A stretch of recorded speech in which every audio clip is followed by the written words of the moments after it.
entonces a estar hablando de lo que es la doctrina de Cristo. La deidad de Cristo. Lo que es la deidad de Cristo se basa primordialmente para todo cristiano. Sin ella es... Muy buenas tardes. Hoy vamos a estar compartiendo sobre la doctrina de Cristo y vamos a estar conversando de algunos puntos muy interesantes que son de vital importancia para lo que es el conocimiento de todo cristiano. La deidad de Cristo, más que todo, es la fe, la base de la fe de todo cristiano. En la actualidad nos encontramos con personas que dicen ser cristianas y ponen en duda o distorsionan la deidad de Cristo. A lo largo de los siglos pasamos que la iglesia ha tenido varias crisis con respecto a lo que es la deidad de nuestro Señor. Lo podemos ver de alguna manera más marcada en los siglos IV y V, o XIX y XX también, donde pues hubo un asunto un poco espinoso y crucial. A partir del año 325 después de Cristo se confirmó la deidad de Cristo, declarando que Él y el Padre uno son y que no son seres creados. En el Nuevo Testamento podemos encontrar con claridad demostrado la deidad de nuestro Señor Jesucristo. Alrededor del año 451 después de Cristo, el concilio de Calcedonia declaró que Jesús es el verdadero Dios. Todo lo que tenga que ver incluso también con la subordinación de Cristo, cuando escuchamos la palabra subordinado, realmente pues suena como un poco grotesco para mí, pero realmente la gente piensa de una vez, está bajo la autoridad de alguien, bajo la autoridad de otra persona, o que tal vez no tenga la misma o no goza de la misma igualdad de jerarquía que el otro. Sin embargo, cuando hablamos de la subordinación de Cristo debemos hacerlo con mucho cuidado, ya que nuestra cultura equipara lo que es la subordinación con la desigualdad. Pero en la Trinidad todos los miembros tienen igual naturaleza, tienen igual honor, igual gloria. Los tres miembros son eternos, preexistentes y participan de todos los aspectos y atributos de la deidad.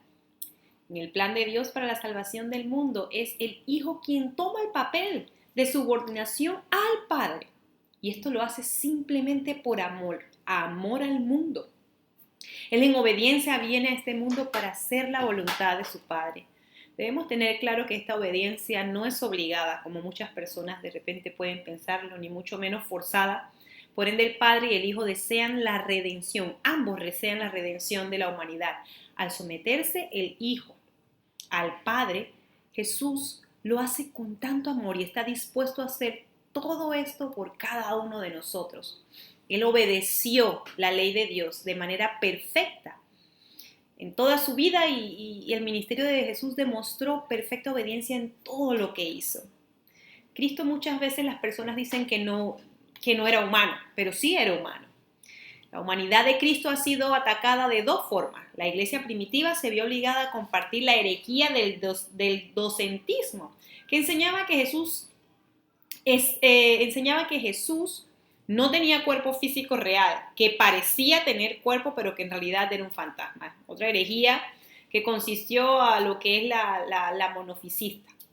Según esta herejía, Jesús no tenía dos naturalezas, sino que tenía una sola. Y era la naturaleza que verdaderamente era la divina y tampoco verdaderamente era la humana, sino que era una mezcla de ambas y se llamaba la naturaleza teoantropomórfica, así como cuando las mariposas tienen una metamorfosis, ¿no? Cada una de estas herejías amenaza cada una de nuestras generaciones porque actualmente todavía las hay, ¿no? La tendencia es hacia el permitir, más bien digo, la tendencia es hacia el permitir que la naturaleza humana de Dios es absorbida por la naturaleza divina, de manera tal que la humanidad de Jesús no tenga ninguna limitación verdadera. Debemos distinguir entre la naturalidad de Jesús sin separarlas. Cuando Jesús tiene hambre, por ejemplo, vemos la naturaleza humana, no, la humana, no la divina. Y, por ejemplo, la cruz, cuando Cristo fue a la cruz, el que murió allí fue el Dios hecho hombre, murió. Y esto significa que no es que Dios murió en la cruz, sino que la parte humana de Él murió. Ese es el lado natural de Cristo. Y pues, sin embargo, hay gente que dice que no era así, ¿no? Cristo siempre estará con nosotros a pesar de que Él, su parte humana, murió. La humanidad de Cristo fue como la nuestra, se hizo hombre por nuestra causa, compartió nuestra situación para actuar como nuestro Redentor. Se convirtió en nuestro sustituto, tomando sobre sí nuestro pecado y sufriendo en nuestro lugar. También se convirtió en nuestro defensor, cumpliendo la ley de Dios en nuestro lugar. En su humanidad, Jesús compartía las mismas limitaciones comunes que tenemos todos los seres humanos, excepto que Él era sin pecado. Es una naturaleza humana. Él no era omnisciente. Su conocimiento, aunque verdadero y exacto, no era infinito. Habían cosas que desconocía, tales como el día y la hora en que Él regresaría a la tierra. Como ser humano, Jesús estaba restringido por el tiempo y el espacio. Jesús tuvo hambre, transpiró, lloró, soportó dolor, era mortal, era capaz de sufrir la muerte. En todos estos aspectos, Él era como nosotros, algo que sobrepasa la verdad todo entendimiento. Jesús, la gente dice que con respecto a la pecaminosidad, cuando se refiere a esto, estamos haciendo referencia a la parte humana. La doctrina sobre la no pecaminosidad de Cristo nunca ha sido campo de controversia fundamental, gracias a Dios. Ni siquiera los herejes más recalcitrantes de la historia la han negado. La no pecaminosidad de Cristo no nos sirve solamente de ejemplo, es fundamental más que todo y es necesaria para nuestra salvación. Si Cristo no hubiera sido el Cordero sin mancha, no podría haber asegurado la salvación de nadie. Además, hubiese tenido que necesitar un Salvador para Él mismo. Los múltiples pecados que Cristo cargó en la cruz requerían un sacrificio perfecto. Jesús no solo murió como perfecto por los imperfectos, además, lo que era sin pecado se hace pecaminoso. Es algo que realmente a mí me vuela la tapa del cerebro, porque pensar de que Él hizo ese cambio, la persona que no pecó, se hace pecador por nosotros. Por mí se hizo pecador. Él hizo la expiación por nosotros. Lo hizo por mí, lo hizo por ti. Otra cosa interesante que vemos de lo que es la doctrina de Cristo es su nacimiento virginal. La doctrina del nacimiento virginal de Jesús es el resultado de una concepción milagrosa de la Virgen María, cuando concibe en su vientre a través del poder del Espíritu Santo, sin intervención de un padre humano. Esto nos está diciendo mucho más sobre su naturaleza. El hecho de que haya nacido de una mujer demuestra que Jesús era verdaderamente humano y que se convirtió en uno de nosotros. Quienes no creen en el nacimiento virginal, por lo general, tampoco creen que Jesús es el verdadero Hijo de Dios. La doctrina del nacimiento virginal se convierte así en una doctrina divisoria de las aguas, separando a los cristianos ortodoxos de aquellos que no creen en la resurrección ni en la expiación. Jesucristo era el único Hijo, el unigénito del Padre. Esto ha provocado también mucha controversia en la historia de la Iglesia, ya que Jesús también se le llama primogénito de toda la creación.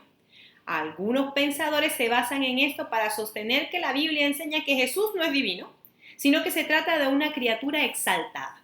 En base a esto, los testigos de Jehová y los mormones niegan la deidad de Cristo apelando a estos conceptos. Es principalmente por causa de la negación de Cristo que se les denomina como una secta y no como cristianos propiamente. En el siglo IV, la deidad de Cristo fue tema crucial de la discusión cuando un hereje llamado Arrio negó la Trinidad, siendo él un sacerdote cristiano. Vaya tema, ¿no? El principal argumento de Arrio en contra de la deidad de Cristo anticipa los argumentos modernos de las sectas mencionadas con anterioridad. Arrio fue condenado como hereje en el Concilio de Nicea en el año 325. Ser el primogénito de toda la creación sugiere la jerarquía superior de todo lo creado, superior a los ángeles, pero siempre dentro del orden de lo creado, sin ascender a un orden superior. En resumidas, Jesús ha sido engendrado por el Padre de una manera única en su género, no como una criatura, sino como el Hijo eterno de Dios, como la segunda persona de la Trinidad. El término primogénito debe ser entendido en el contexto judío del primer siglo. Jesús es el primogénito de toda la creación, en el sentido de que Él es el heredero de todo lo que le pertenece al Padre.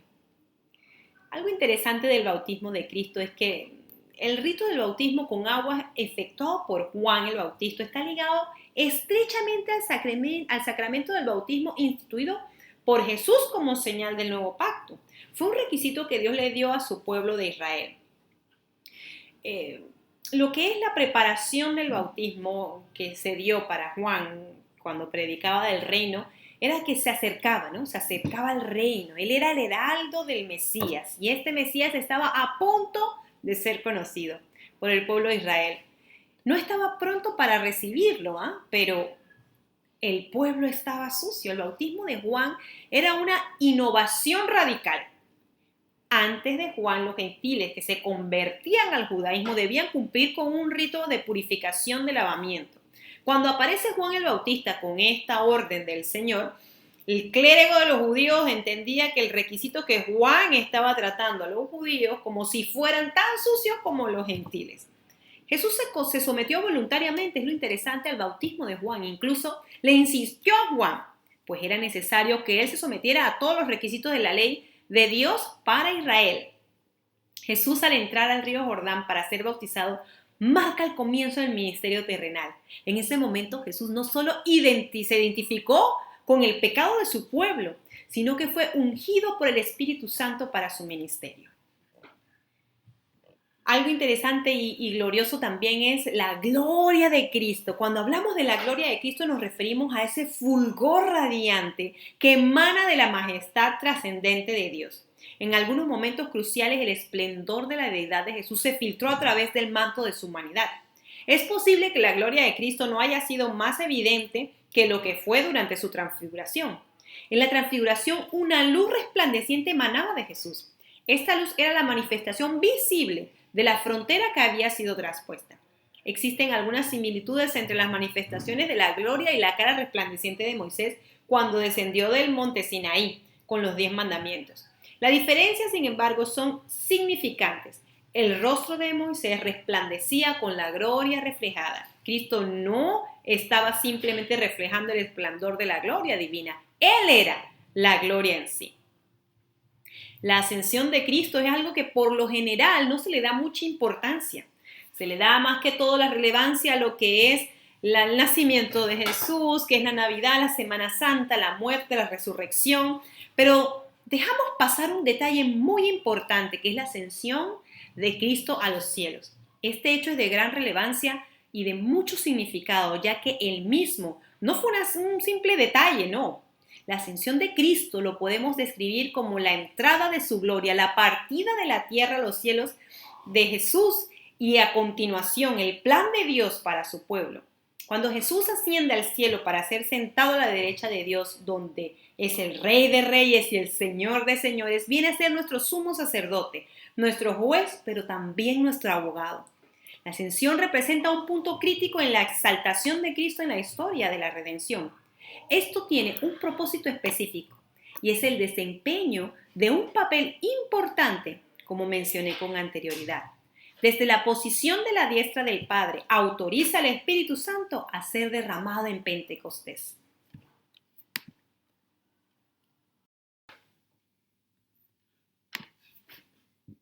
Jesucristo como nuestro mediador. Un mediador es alguien que es un intermediario, alguien que intercede por otro. El ser humano a raíz de la caída estaba separado de Dios. Teníamos a causa del pecado y la desobediencia una enemistad con nuestro Creador. Nuestra rebeldía y la desobediencia, una enemistad que nos separaba por completo y también atraía la ira de Dios sobre nosotros. Para poder redimir esta situación caótica era necesario un mediador para lograr esa reconciliación con Dios. Y para que esto se diera, Dios el Padre nombró y envió a su Hijo como nuestro mediador. Cristo nos trae delante de nosotros al mismo Dios a través de Él. Este sacrificio, Él lo hace de una manera voluntaria, sometiéndose a las demandas de la ley de Dios. Nadie más que el unigénito de Dios podría llevar a su creación a esta mediación. Ningún ángel, ningún ser creado podía llevar o representar al Dios mismo, al único Dios, si no hubiese sido a través de su Hijo. La obra de la mediación de Cristo es superior a los profetas, la de los ángeles e incluso la de Moisés. Algo interesante y que me agrada muchísimo es ver el triple oficio de Cristo. En el Antiguo Testamento podemos ver 3 oficios importantes, el del profeta, el del sacerdote y el del rey. Estos oficios eran representados individualmente. Cada uno tenía una función y un rol que cumplir dentro del pueblo de Israel. Jesús cumple a la perfección estos tres oficios. Él cumplía la profecía del Salmo 110. La función principal de un profeta era transmitir la palabra de Dios, y Jesús lo hizo. Por otro lado, el sacerdote hablaba a Dios como representante del pueblo. Jesús también cumplió el rol del sumo sacerdote y el sacrificio. Él se ofreció a sí mismo como el sacrificio perfecto por el pecado. Jesús es el ungido, el Rey de Reyes y nuestro Señor de Señores. También podemos encontrar los diferentes títulos que Jesús tenía. Jesús de Nazaret tuvo más títulos que ninguna otra persona de la historia. Una muestra breve incluirá lo siguiente. Él es nuestro Cristo, es nuestro Señor, es nuestro Hijo del Hombre, es nuestro Salvador, el Hijo de David, el gran sumo sacerdote. Es el Alfa y el Omega, el Maestro, el Rabí, nuestra justicia, es nuestro profeta, es la rosa del Sarón, el lirio de los valles, es nuestro abogado, es el león de Judá, es el Cordero de Dios y es el segundo Adán. Cristo. El título de Cristo es utilizado con respecto a Jesús con tanta frecuencia que la gente suele confundirlo incluso con su apellido. No se trata de un nombre, sin embargo, se trata de un título que hace referencia a su posición y a su obra como el Mesías. El término Cristo proviene del griego Christos, utilizado para traducir la palabra hebrea Mesías. Cristo y Mesías significa el ungido. Por otro lado, la parte del Señor es un título que se utiliza con frecuencia para referirse a Jesús en el Nuevo Testamento. Y es utilizado como la parte de algo de mucha importancia. Incluso los judíos daban este nombre, más que todo, y era algo como, wow, ¿no? Algo que decía es algo importante, una persona distinguida. La primera de ellas es una costumbre cordial y amable. Cuando se le dirigía a alguien, la usamos cuando anteponemos la palabra Señor al apellido de alguien. El segundo uso que se refiere es el dueño de un esclavo. Este es el caso que se aplica para Jesús, en un sentido figurativo. Cuando vemos cosas tan interesantes como también el Hijo del Hombre, este título es uno de los títulos más fascinantes que se le haya dado a Jesús y probablemente uno de los que más malentendido se debe. Esto también se debe a lo que es la iglesia cuando confiesa la naturaleza dual de Jesús, que es verdaderamente hombre y verdaderamente Dios. Y la Biblia describe a Jesús como el Hijo del Hombre y como el Hijo de Dios. Puede resultar una tentación suponer que el Hijo del Hombre se refiere a la humanidad de Jesús y que el Hijo de Dios se refiere a la deidad. Sin embargo, no es exactamente así. Si bien el título del Hijo del Hombre incluye un elemento de humanidad, su referencia primaria es a la naturaleza divina de Jesús. El título Hijo de Dios también incluye una referencia a su deidad, pero no está señalando principalmente la obediencia. Nos está señalando principalmente la obediencia de Jesús como el Hijo. Y por último es el Logos, el que quiero traerles también aquí. El Logos es otro título para Jesús que haya engendrado tanto interés teológico y filosófico en los primeros 3 siglos de este título. El Logos fue central para el desarrollo temprano de la cristología de la Iglesia. El prólogo del Evangelio de Juan es crucial para el entendimiento cristológico del Logos. Juan escribe: en el principio era el verbo, Logo, y el verbo, Logos, era con Dios, y el verbo, Logos, era Dios. Bueno, espero que estos tips de lo que es la parte de doctrina de Cristo les haya servido y que sea de utilidad. Bendiciones.